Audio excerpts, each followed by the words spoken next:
Hi you guys, welcome to my channel. My name is Ayi and this is Ayi's Take.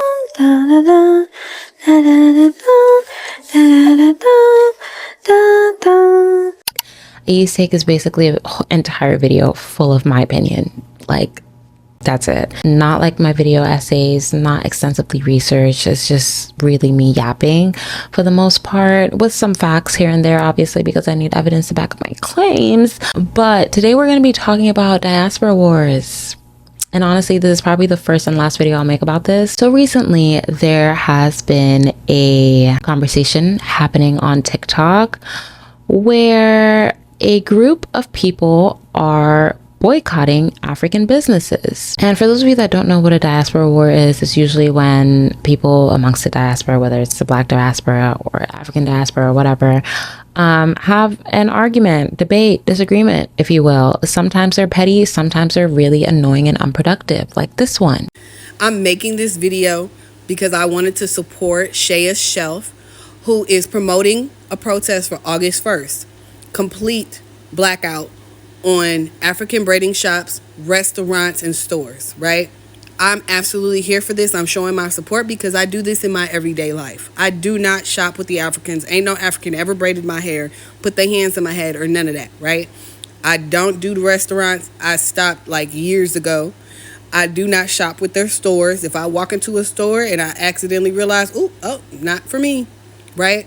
So she's encouraging that we do an August 1st protest all through the month of August. I think it should continue throughout for the rest of the year. They are confused about who they are, who we are, and what this is all about, right? They're so busy licking boots, they don't seem to want to give us our respect. They need a wake-up call, right? Because clearly they don't understand that the large majority of why you are even in the space that you're in is because of us, and that our dollars are the ones that pay your bills. Because we black them out. I want to see how many white people finna support y'all. Boycott African braiding shops, but not Lululemon. Why? Are you willing to give me information? Why? I didn't steal anything. Can you ask them? Because I didn't steal anything. I literally just came. Apparently, he chose the name Lululemon because it has so many L's in there and that Japanese people have a hard time pronouncing the letter L. Boycott African braiding shops, but not McDonald's. Boycott African braiding shops, but not these luxury brands who could not care less about you. Boycott African braiding shops, but not Starbucks. Because let's not forget.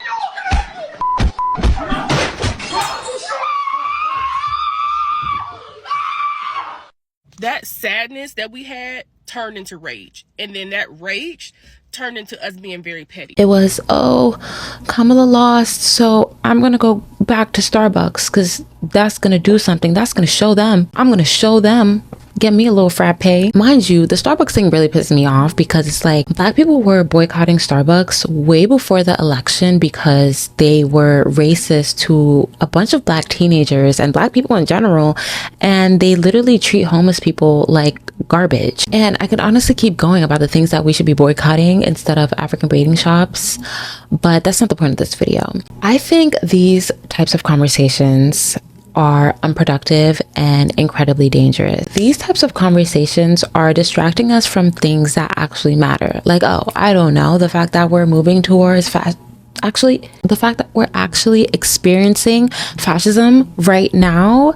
Maybe we should be worried about that. The fact that Palestinians are being starved to death. The fact that your neighbors are being kidnapped from the street by ICE. The fact that Black boys are literally being targeted by the police for selling flowers and driving, for existing. Those are the things that we should be worried about.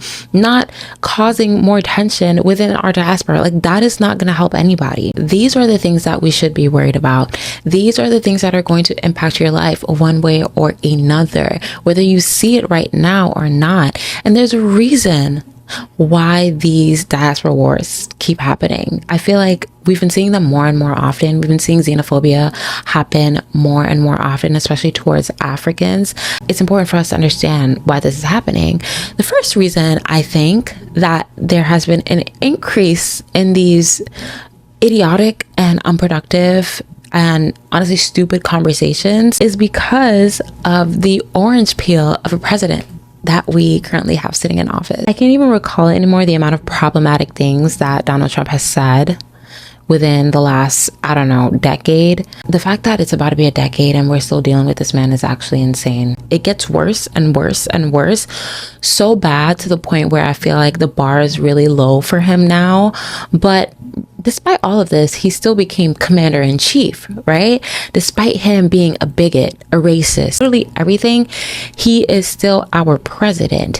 He got to be in one of the most important positions of power within our country. What used to be the most, and I say used to be, what used to be the most respected role in this country, you can still get if you are a literal criminal. It goes against everything we're taught about morals and values and kindness and respect, because Donald Trump is not only showing his supporters that you can still have a platform while being a bigot, he is showing other people who might not even support him as well that you can say all these things and still get support. You can say all these things and still not face repercussions. Another reason I feel like this is happening is a point that my friend told me while we were talking about this. She said that for the first time in US history, we are seeing that Blackness can be diverse. Blackness is multifaceted, where the representations of Blackness is not just African American culture,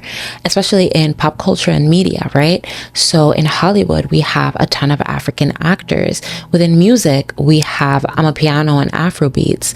Within fashion, we have Nigerian stylists who are literally dominating right now. Even with content creating in the beauty space, we have a lot of African influencers who are at the forefront.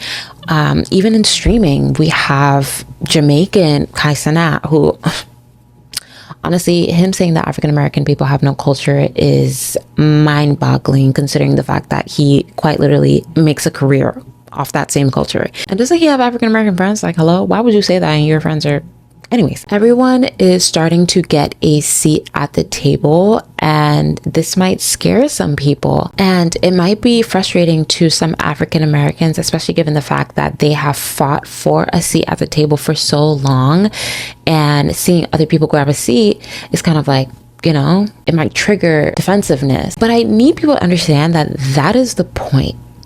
When you fight for your rights, you're not only fighting for yourself, you're paving the way for others. That is quite literally the point of being human. That is quite literally the point of being in a community and building community. You're not only doing things for yourself, because it's not just about you. It's about everyone else too. It's never just about you, especially when it comes to activism. And to this point, it may seem frustrating, but we don't have to see the results and the effects of fighting for what's right in your lifetime. I feel like people wanting to see or get or see results of things that they do immediately is due to many things. When it comes to human beings and liberation, the hope is for future generations to live a better life. Right? You don't have to see the results of every single thing that you do. When Black leaders were fighting for the rights that we are enjoying right now, they didn't know when those rights would come. They didn't know when freedom would come, but they did it anyway. And I feel like it might be easy for me to say this because of my religion. My religion teaches me to do good and to not expect anything from it in this life, to not expect anything from it for a while, actually. And I think that makes it easier for me to have this mindset, but I don't think you need religion to think like that. The idea that you and I are working towards something for the greater good that would help future generations is enough. And as my favorite Black hijabi Muslim video essayist said in her recent video, you are somebody's ancestor. You are somebody's ancestor, so act like it. When she said that in that video, that really stuck with me, and it made me think like, yeah, I am someone's ancestor, and I also had ancestors. It actually made me dig deep about my ancestors, and I remembered that I have an ancestor, literally a revolutionary, literally fought off and won French colonialists. And that in itself, like knowing that Also, I didn't agree with everything that he said, okay? Nobody's perfect. The fact that someone that is related to me has done something like that empowers me not to do the same, because like I'm in my room. Not to do the same, but to make an impact, like that. Think of all of your ancestors who were organizing, who were fighting for you to lay in your bed and scroll on TikTok and enjoy that luxury. Think of them, and then think of future generations, your kids, your grandkids, your great-great-grandkids. Think of them. What are you doing right now to help them? You don't just come through this earth and just pass by and do nothing. I mean, you can do it if you want, but like, who wants to do that? That's so boring. Why not come to earth, have an impact that lasts way past after you're gone? Isn't that the point? A third reason why I feel like this is happening is because of the phones. It's the phones. It's always the damn phones. It's the phones. Our devices know us better than some of us know ourselves. And that's just the truth. And this may put you in an echo chamber where information that you already believe is being just fed back to you. And anything that contradicts your beliefs is not seen. I feel like this is the reason why a lot of people were kind of surprised. A lot of people like myself were kind of surprised when Kamala lost. I'm not gonna lie, that was the first time I was like, wow, I need to break the echo chamber that I'm in, because it was Brat, Kamala, coconut tree, everything. Like, I was like, oh yeah, we're about to get our first woman president. Like, I'm so excited. And then it was 2016 all over again. Anyways, our phones can contribute to the many cognitive biases that we can form while scrolling. One of them being confirmation bias, which is when you accept things that already reinforce your beliefs that you already had. Being in these echo chambers makes us vulnerable to not only misinformation, but disinformation.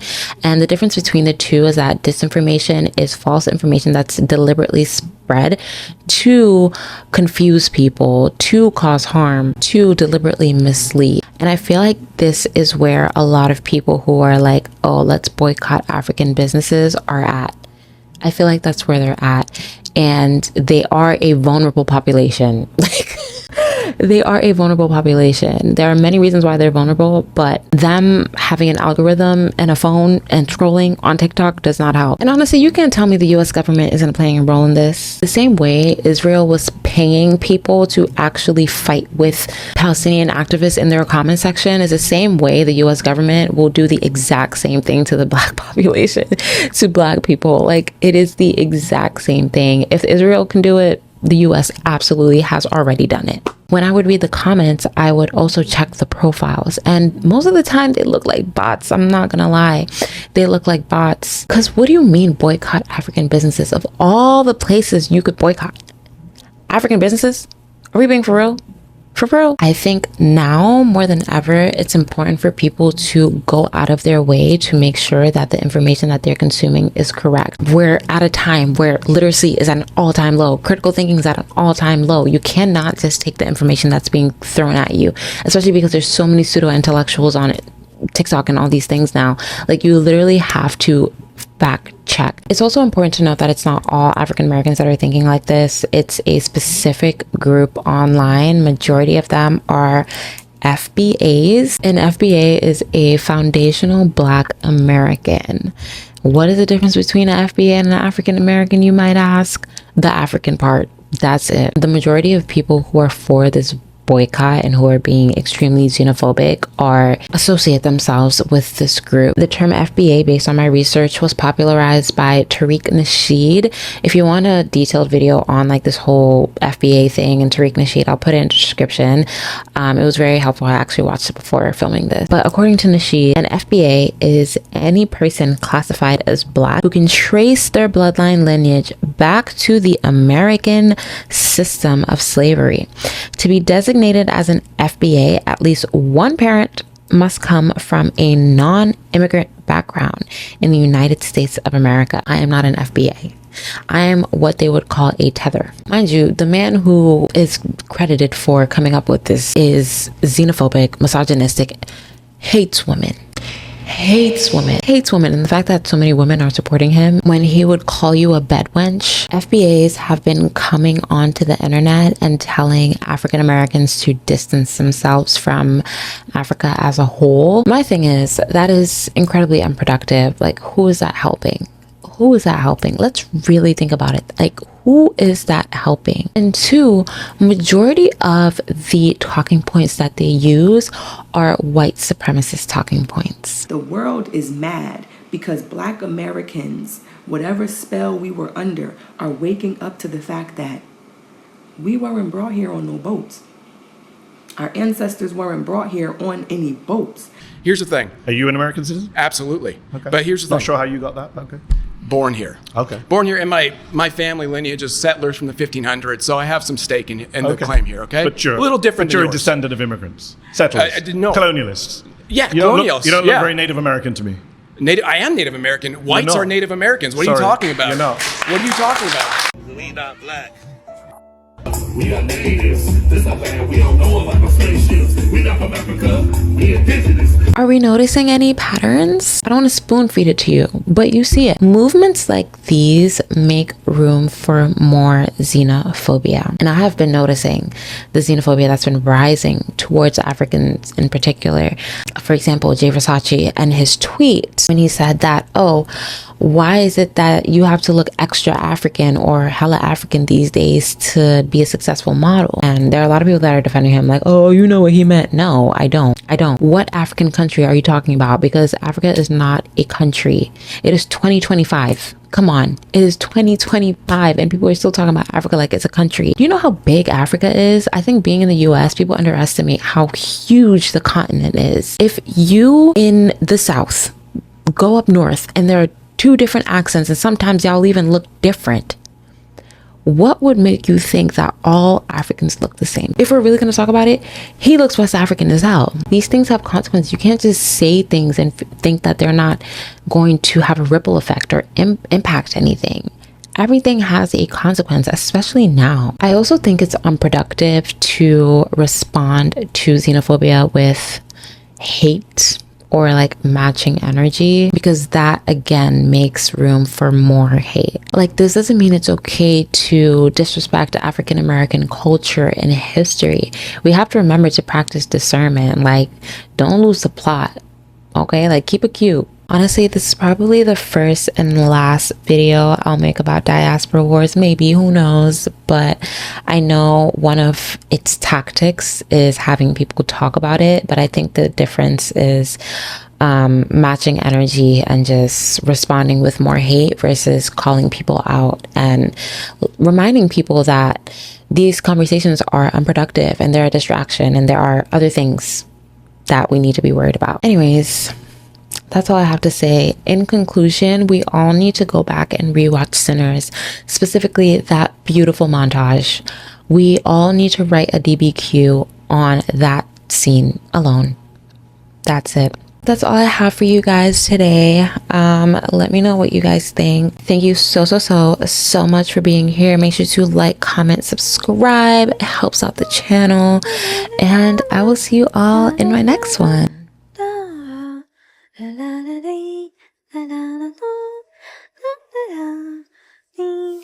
We are African, and we happen to be in America. We're not American. We are people who formerly were Africans who were kidnapped and brought to America.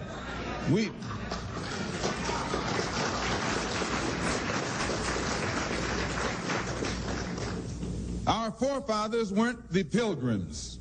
We didn't land on Plymouth Rock. The rock was landed on us.